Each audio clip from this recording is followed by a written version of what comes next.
Okay, Assalamualaikum warahmatullahi wabarakatuh dan selamat pagi. Okay, bagi kelas Bahasa Melayu kita pada hari ini, kita akan lihat unit 7, basuh sebelum makan. Okay, sebelum itu jangan lupa baca doa sebelum belajar. Okay, kemudian apa yang kamu perlu buat ialah sila buka buku teks. Okay, buku teks tahun 2. Okay, kita tengok muka surat 46. Okay, dengan tajuknya ialah basuh sebelum makan. Okay, kita tengok bawah ni dia ada beri satu petikan. Okay, jom kita baca sama-sama. Bolehkah saya makan buah jambu ini? Tanya Hana kepada ibunya. Boleh, tetapi basuhlah tangan kamu sebelum makan. Jangan lupa basuh buah jambu itu untuk menghilangkan kotoran. Pesan ibunya. Baiklah ibu, jawab Hana sambil membawa buah jambu itu ke sinki.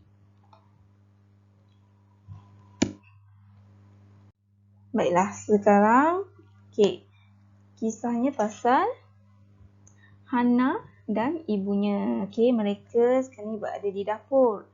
Dan Hana dia mahu makan buah jambu. Jadi dia tanya kepada ibunya, bolehkah saya makan buah jambu ini?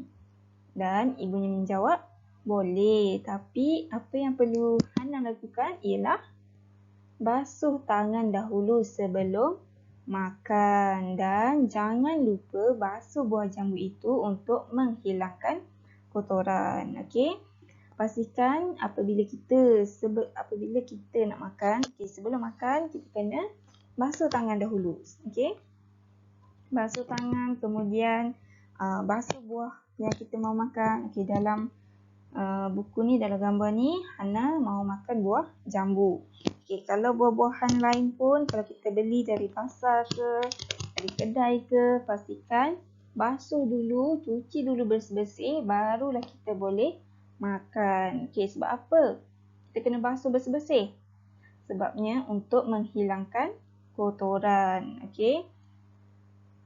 Lagi-lagi pada waktu pandemik COVID-19 ni memang kena jaga kebersihan. Apa akan jadi kalau kita makan je buah ni tanpa kita basuh? Mungkin kita akan jadi sakit perut ataupun keracunan makanan. Jadi pastikan basuh bersih-bersih, basuh tangan dulu, basuh bersih kita punya buah sebelum kita makan. Jadi sekarang ni kita tengok soalan yang diberi. Ada 4 soalan. Jom kita tengok. Tengok soalan yang pertama. Siapakah yang hendak makan buah jambu? Siapa yang mahu makan buah jambu ni? Jawapannya. Kita tengok jawapannya ada pada petikan di atas ini. Siapa yang mahu makan? Jawapannya ialah Hana. Macam mana tahu Hana? Sebab Hana yang tanya kepada ibunya, bolehkah saya makan buah jambu ini? Jadi jawapannya ialah Hana. Kita tulis di sini Hana. Tetapi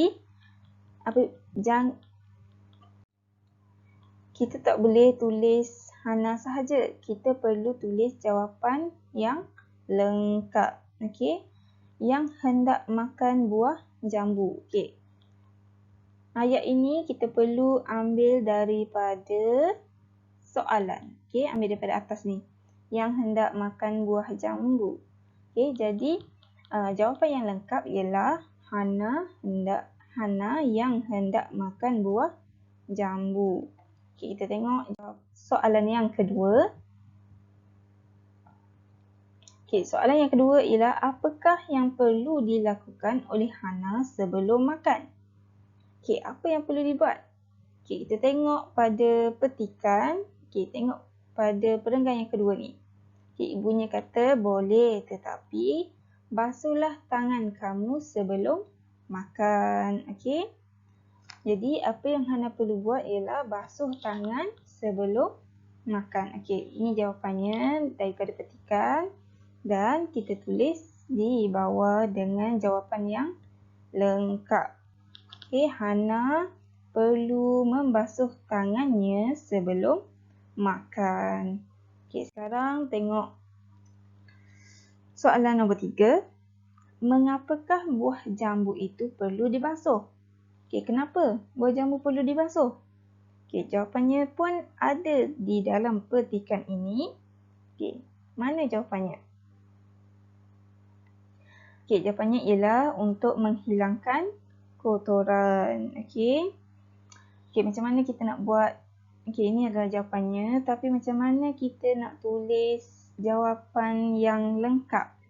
Okey, untuk tulis jawapan yang lengkap, kita perlu ambil dulu ayat daripada soalan ni. Okey, kita tulis balik.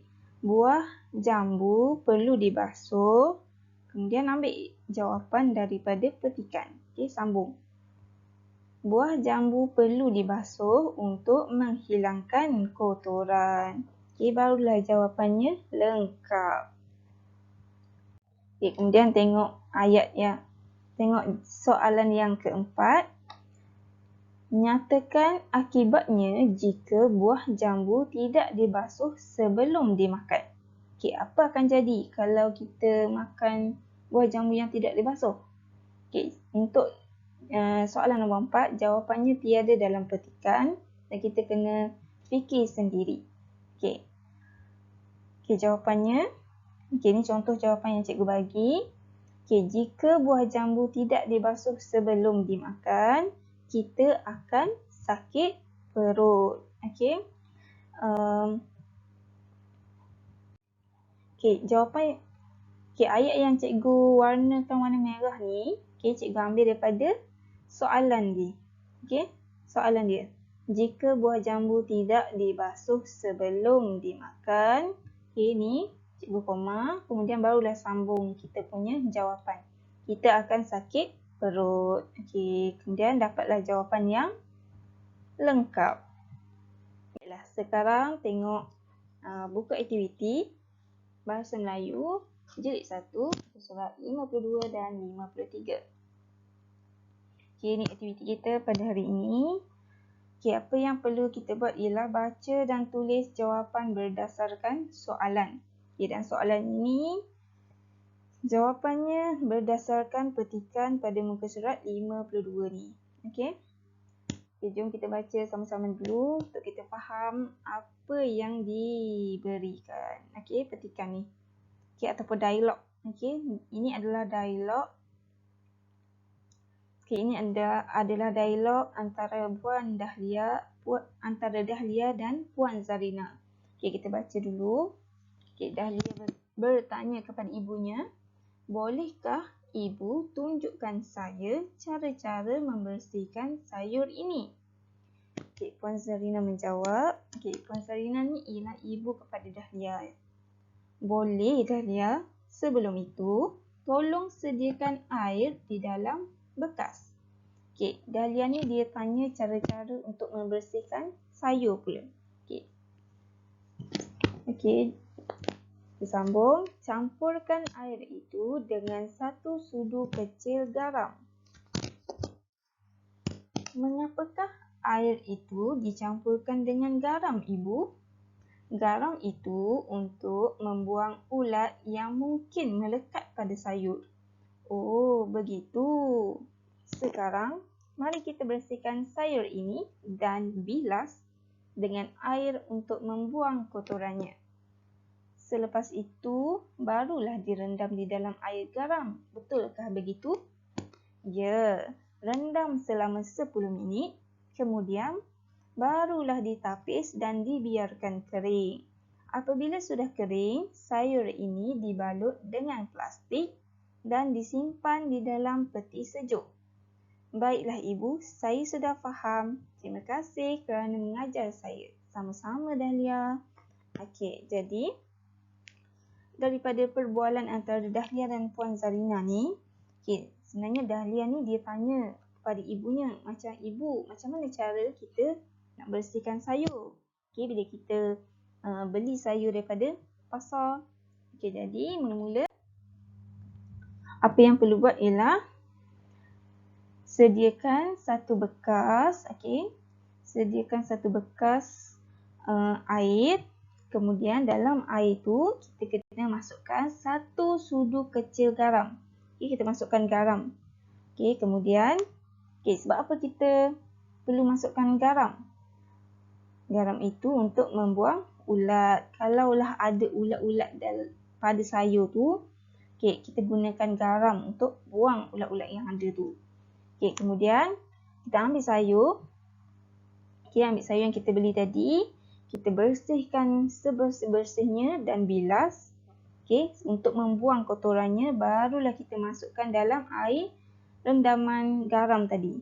Kita masukkan dalam bekas yang ada air garam tadi. Kemudian kita rendam selama 10 minit. Kemudian lepas 10 minit barulah kita tapis. Kita tapis, kita buang air garam tadi, kita tapis dan biarkan sayur kita kering. Bila dah kering, barulah kita ambil sayur tadi, kita balut dengan plastik. Bila dah balut dengan plastik, barulah kita boleh simpan dalam peti sejuk. Jadi itulah cara-cara untuk membasuh sayur. Baiklah. Jadi, untuk kita dah baca dah dialog antara Puan Dahlia dengan Puan Dahlia dan Puan Zarina tadi. Jadi, apa yang kamu perlu buat ialah baca soalan dengan betul. Baca soalan, fahamkan soalan, kemudian jawab berdasarkan dialog ini. Berdasarkan dialog ini. Ini adalah contoh cikgu bagi jawapan yang lengkap. Contoh jawapan untuk soalan yang pertama yang menunjukkan cara membersihkan sayur kepada Dahlia. Siapa? Ibunya kan? Ibunya bernama Puan Zarina. Puan Zarina. Kalau kita tulis Puan Zarina saja, jawapannya tidak lengkap. Jadi, kita ambil ayat daripada soalan yang menunjukkan cara membersihkan sayur kepada Dahlia. Kita ambil ayat ni, kita masukkan dalam jawapan kita. Barulah jawapan kita lengkap. Iaitu Puan Zarina yang menunjukkan cara membersihkan sayur kepada Dahlia. Lengkaplah jawapan kita ini. Jadi untuk soalan yang kedua, ketiga, 4, 5 dan 6, kamu cuba siapkan, cuba jawab. Dan ini sajalah untuk latihan kita pada hari ini. Terima kasih. Jumpa lagi. Selamat menjawab. Assalamualaikum warahmatullahi wabarakatuh.